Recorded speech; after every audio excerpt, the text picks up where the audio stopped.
Aadhaar ration அட்டையை குடியுரிமை ஆவணப்பட்டியலில் சேர்ப்பது குறித்து பரிசீலிக்க தேர்தல் ஆணையத்திற்கு உச்சநீதிமன்றம் உத்தரவிட்டுள்ளது. பீகாரில் வாக்காளர் பட்டியல் சிறப்பு திருத்த முறைக்கு எதிர்ப்பு தெரிவித்து தொடரப்பட்ட மனுக்கள் உச்சநீதிமன்றத்தில் விசாரணைக்கு வந்தது.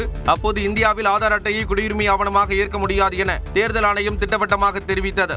இதை கேட்ட நீதிபதிகள் ஆதார் அட்டையை ஏற்க முடியாது என ஏன் குறுகிய காலத்தில் முடிவெடுக்கப்பட்டது என கேள்வி எழுப்பினர். மேலும் ஆதாரை வைத்து பெறப்படும் சாதி சான்றிதழ் செல்லும், ஆனால் ஆதார் செல்லாதா என கேள்வி எழுப்பிய நீதிபதிகள் பல அமைப்புகளால் ஏற்றுக்கொள்ளப்பட்டும் அடிப்படை ஆவணங்களில் ஒன்றான ஆதாரை தேர்தல் ஆணையம் ஏற்க மறுப்பது ஏன் என்றும் கேள்வி எழுப்பினர். ஒரு வருடத்தில் மக்கள் தொகை கணக்கெடுப்பு தொடங்க உள்ள நிலையில் தேர்தல் ஆணையம் ஏன் தீவிர சரிபார்ப்பு நடவடிக்கையை தொடங்கியது என்றும் 30 நாட்கள் மட்டுமே திருத்த பணிக்கு அவகாசம் வழங்கப்படுவதால் பலர் வாக்காளர் பட்டியலில் இருந்து விடுபட வாய்ப்பு உள்ளதாக நீதிபதிகள் கூறினர். மேலும் ஆதார் ரேஷன் அட்டையை குடியுரிமை ஆவணப்பட்டியலில் சேர்க்க பரிசீலிக்க வேண்டும் என கூறிய நீதிபதிகள் ஒரு வார காலத்திற்குள் தேர்தல் ஆணையம் பதிலளிக்க உத்தரவிட்டு அதன் மீது வரும் 28ஆம் தேதி மனுதாரர்கள் பதில் மனு தாக்கல் செய்ய உத்தரவிட்டனர். கோயில் நிதியில் கல்லூரிகளை கட்டுவது எந்த விதத்தில் நியாயம் என்று எதிர்க்கட்சித் தலைவர் எடப்பாடி பழனிசாமி கேள்வி எழுப்பியதை பாஜகவுடன் ஒப்பிட்டு முதலமைச்சர் மு.க.ஸ்டாலின் விமர்சித்திருந்த நிலையில் அதற்கு நயினார் நாகேந்திரனும் எடப்பாடி பழனிசாமியும் விளக்கம் அளித்துள்ளனர். கோயிலை கண்டாலே கண்ணு உறுத்துது. அது இருக்கிற பணத்தை எடுத்து கல்லூரி கட்ட ஆரம்பிக்கணும். எதுக்காக உண்டியில பணம் போடுறீங்க? அந்த கோயில் அபிவிருத்தி பண்ணுவோம். அந்த பணத்தை எடுத்து கல்லூரி கட்டுற அரசாங்கத்திலிருந்து கல்லூரி கட்ட வேண்டாமா? நாங்க கொடுத்தோம்ல, அறநிலைத்துறை இருக்கின்ற அந்த நிதி எடுத்து இதற்கு செலவழிப்பது எந்த விதத்தில்? இந்து சமய அறநிலைத்துறை சார்பில் பள்ளி கல்லூரி கட்டக்கூடாதான். இதுக்கு முன்னாடி பாஜகவுக்கு வெறும் டப்பிங் வாய்ஸ் தான் கொடுத்துக்கிட்டு இருந்தார், பேசிக்கிட்டு இருந்தார். இப்ப பாஜக ஒரிஜினல் வாய்ஸாக பேச ஆரம்பிச்சிட்டார். அறநிலைத்துறை சட்டத்திலேயே கல்லூரி தொடங்க சட்டம் இருக்கு. முன்னாள் முதலமைச்சர் அண்ணன் பழனிசாமி அவர்கள் பேச வேண்டிய கருத்தை தான் பேசியிருக்காங்க. இதில் பாரதிய ஜனதா கட்சியினுடைய கூட்டணி தோழமையில் நாங்கள் இருக்கோம். இதில் அவருக்கு டம்மி வாய்ஸா இருக்க வேண்டிய அவசியம் ஒன்றும் இல்லை. அறநிலைத்துறையிலிருந்து நிதி எடுத்து கல்லூரி அமைச்சா மாணவர்களுக்கு தேவையான வசதி முழுவதும் கிடைக்கும். அறநிலைத்துறையிலிருந்து தான் அதுக்கு தேவையான நிதி ஒதுக்க முடியும். மாணவருடைய நலன் கருதி அதை அரசு கலை மற்றும் அறிவுத்துறையில கொண்டு வாங்க சொன்னா அதுக்கு கண்ணு காது மூக்கு வச்சு இந்த 2 நாளே விவாதம் நடக்குது. பாஜக எனும் மலைப்பாம்பு அதிமுகவை கொஞ்சம் கொஞ்சமாக விழுங்கி வருவதாக அமைச்சர் சேகர் பாபு விமர்சித்துள்ளார். கொஞ்சம் கொஞ்சமாக பாரதிய ஜனதா என்ற மலைப்பாம்பு விழுங்கி கொண்டிருக்கின்ற சங்கிகள் கூட்டமாக அதிமுக மாறிக்கொண்டே இருக்கின்றது. காலத்தால் அந்த கட்சி கரைந்துவிடும். 2026க்கு பிறகு அந்த கட்சியை தேடுகின்ற ஒரு சூழல் தமிழ்நாட்டில் அமையும். பாஜகவின் குரலாக எடப்பாடி பழனிசாமி பேசி வருவதாக முதலமைச்சர் விமர்சித்திருந்த நிலையில் அதற்கு பாஜக மாநில தலைவர் நயினார் நாகேந்திரன் விளக்கம் அளித்துள்ளார். மாண்புமிகு முன்னாள் முதலமைச்சர் அண்ணன் பழனிசாமி அவர்கள் பேச வேண்டிய கருத்தை தான் பேசியிருக்காங்க. இதில் பாரதிய ஜனதா கட்சியினுடைய கூட்டணி தோழமையில் நாங்கள் இருக்கோம். இதில் அவருக்கு டம்மி வாய்ஸா இருக்க வேண்டிய அவசியம் ஒன்றும் இல்லை. இதனிடையே அதிமுக திராவிட கட்சி என்ற நிலையிலிருந்து மாறிவிட்டதாக தமிழ்நாடு காங்கிரஸ் கமிட்டி தலைவர் செல்வ பெருந்தகை விமர்சித்துள்ளார். அவர் என்ன செய்யறாருன்னா எடப்பாடி பழனிசாமிக்கு தெரியல. ஒற்றை அஜெண்டா பாஜக எழுதி கொடுத்ததை பிடிக்கிறார்.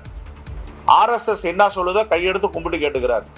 அதே எப்படி திராவிட கட்சியெல்லாம் மலையேறி ரொம்ப நாள் ஆகிப்போச்சு.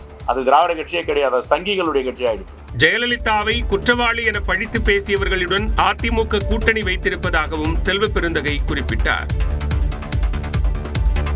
அன்புமணி இனி தனது பெயருக்கு பின்னால் ராமதாஸ் என்ற பெயரை பயன்படுத்தக்கூடாது என பாமக நிறுவனரும் தந்தையுமான ராமதாஸ் கூறியிருக்கிறார். என் பேரை யாரும் போடக்கூடாது. இனிஷியல் வேணும்னா போட்டுக்கலாம், இனிஷியலாக போட்டுக்கலாம், ஆனால் என் பேரை போடக்கூடாது. அன்புமணி ராமதாஸுக்கு பாமக நிறுவனர் ராமதாஸ் கொடுத்த மறைமுக எச்சரிக்கைதான் இது. பாமக தஞ்சாவூர், திருவாரூர் மாவட்ட பொதுக்குழு கூட்டம் கும்பகோணத்தில் நடைபெற்றது. இதில் கலந்து கொண்ட பின் செய்தியாளர்களை சந்தித்த அக்கட்சியின் நிறுவனர் ராமதாஸ் பொதுக்குழு பேனரில் அன்புமணி படம் இடம்பெற்றது குறித்து விளக்கம் அளித்தார். உங்க பேச்சு கேட்கலன்னா உங்க பேரை யூஸ் பண்ணக்கூடாதுன்னு சொல்லியிருக்கீங்க. ஆனா இப்போ சின்ன உங்க பேச்சு கேட்கலன்னு சொல்றீங்க. அவங்க போட்டோ இங்க யூஸ் பண்ணிட்டாங்களே நிர்வாகிகள். ஸ்டாலினுக்கு அந்த பாசம் போகல, சின்னையா பாசம். முன்னதாக விழுப்புரத்தில் செய்தியாளர்களை சந்தித்த ராமதாஸ் பாமகவில் மகள் காந்திமதிக்கு பதவி வழங்குவது குறித்தும் பதிலளித்தார். அவங்களுக்கு முக்கிய பதவி என்ன கொடுக்கப்படுதுங்களா ஐயா? அவங்களுக்கு ஒன்றும் இல்லை, தற்சமயம் இல்லை. போக போக தெரியும். ராமதாஸ் தலைமையில் நடைபெற்ற பாமக செயற்குழு கூட்டத்தில் மகள் ஸ்ரீகாந்திமதிக்கு முன்னுரிமை அளிக்கப்பட்ட நிலையில் தான் இல்லாமல் நடைபெறும் கூட்டங்கள் விதிகளுக்கு எதிரானது என அன்புமணி தலைமையிலான நிர்வாகக் குழு கூட்டத்தில் தீர்மானம் நிறைவேற்றப்பட்டது குறிப்பிடத்தக்கது.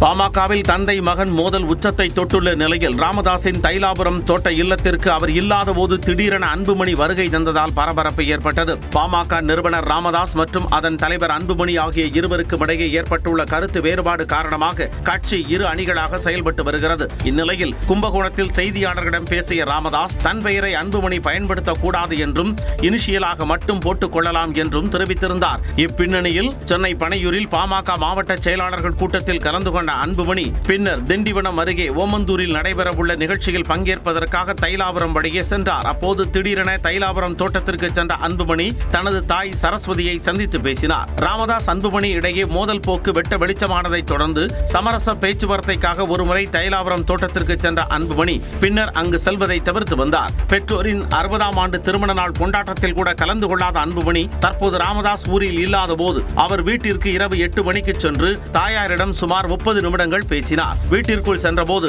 மஞ்சள் நிற சட்டை அணிந்திருந்த அன்புமணி வீட்டில் இருந்து புறப்பட்ட போது பச்சை நிற சட்டையில் காணப்பட்டார். செய்தியாளர்களிடம் பேசாமல் அங்கிருந்து புறப்பட்டு சென்றார். அதிமுகவுடன் கூட்டணி வைத்ததுதான் தனது அரசியல் வாழ்க்கையில் செய்த மிகப்பெரிய தவறு என மதிமுக பொதுச் செயலாளர் வைகோ வருத்தம் தெரிவித்துள்ளார். நம் இயக்கத்துக்கு சோதனை வரும்போதெல்லாம் அதை தடுக்க என்ன வழி என்று யோசித்த போது சில வேளைகளில் தவறான முடிவுகளும் நான் எடுத்தேன், நீங்களும் ஏற்றுக்கொண்டீர்கள். ஒரு 8 பேராவது சட்டமன்ற உறுப்பினர்களாக வேண்டும் என்ற எண்ணத்தில்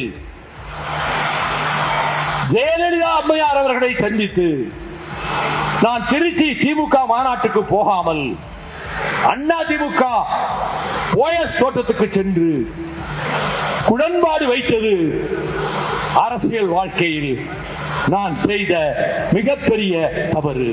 திமுக ஆட்சியை ஜெயலலிதா கலைக்க நினைத்த போது தான் வாஜ்பாயை நேரில் சந்தித்து எதிர்ப்பு தெரிவித்ததாகவும் வைகோ கூறினார். ஒரு கட்டத்தில் திமுக ஆட்சியை கலைக்க வேண்டும் என்று ஜெயலலிதா அறிக்கை விட்ட போது நான் வாஜ்பாய் அறைக்கு சென்று இந்த தவறை செய்து விடாதீர்கள், திமுக ஆட்சியின் மீது கை வைக்காதீர்கள் என்றேன். I agree with you, Vaiko, உன்னோடு உடன்படுகிறேன் என்று வாஜ்பாய் சொன்னார். திமுக ஆட்சியை கலைக்க வேண்டாம் என தான் வாஜ்பாயிடம் கோரிக்கை வைத்தது திமுகவினருக்கே தெரியாது என்றும் வைகோ கூறினார். மதுரையில் ஆடு மாடுகள் மாநாட்டில் உரையாற்றிய நாம் தமிழர் கட்சியின் தலைமை ஒருங்கிணைப்பாளர் சீமான் கால்நடைகளின் குரலாக ஒலித்தார். நவீன வேளாண்மை மூலம் தங்கள் தீவனத்தை அளித்துவிட்டதாகவும் மலைகள் காடுகளில் தங்களை மேய்ச்சலுக்கு விடுவதில்லை என்றும் கால்நடைகளின் இடத்திலிருந்து உரையாற்றினார். அரசு கவனத்தில் எடுத்து அந்த மற்ற மாநிலங்கள் இருப்பது போல எங்களுக்கு மேய்ச்சல் உரிமையை கொடுக்க வேண்டும். நீங்க சொல்லுகிறதெல்லாம் ஒண்ணு புலி புலிக்கு எங்க மாடால இடையூறு வந்துரும்னு அதெல்லாம் சொல்லிட்டு இருக்கிறத நம்புறதுக்கு நாங்க தயாரா இல்ல. மாணவன் படிக்கவில்லை என்றால் நன்றாக சொல்லிக் கொடுக்குமாறு கூறிய சீமான் ஆடு மாடு மேய்க்கத்தான் லாயக்கு என்று கூறி தங்களை அவமானப்படுத்தாதீர்கள் என்று கால்நடைகளுக்காக பேசினார். இனிமேலாவது யாராவது திட்டும் போது எருமையே என்று திட்டாமல் இருங்கள். திட்டுவதற்கு நிறைய பெயர்கள் இருக்கிறது, நாட்டை ஆண்ட தலைவர்கள் பெயர்கள் எல்லாம் இருக்கிறது. அவர்கள் பெயரை வைத்து திட்டி விடுங்கள். உங்களுக்கு கருப்பா இருந்தால் பிடிப்பதில்லை, பனையை பிடிப்பதில்லை. பனையிலிருந்து பால் வந்தால் ஐயோ அது பாலிடால் போல பதறுகிறீர்கள். டாஸ்மார்க் விற்கிற சரக்கு கோயில் தீர்த்தம் போல விழுந்து குடிக்கிறீர்கள். உங்களை என்ன சொல்வதென்று தெரியவில்லை. மயிலுக்கு போர்வை கொடுத்த பேகனை போல, முல்லைக்கு தேர் கொடுத்த பாறையை போல பேசும் திறனற்ற உயிர்களுக்கு தான் உதவ வந்திருப்பதாகவும் சீமான் தெரிவித்தார்.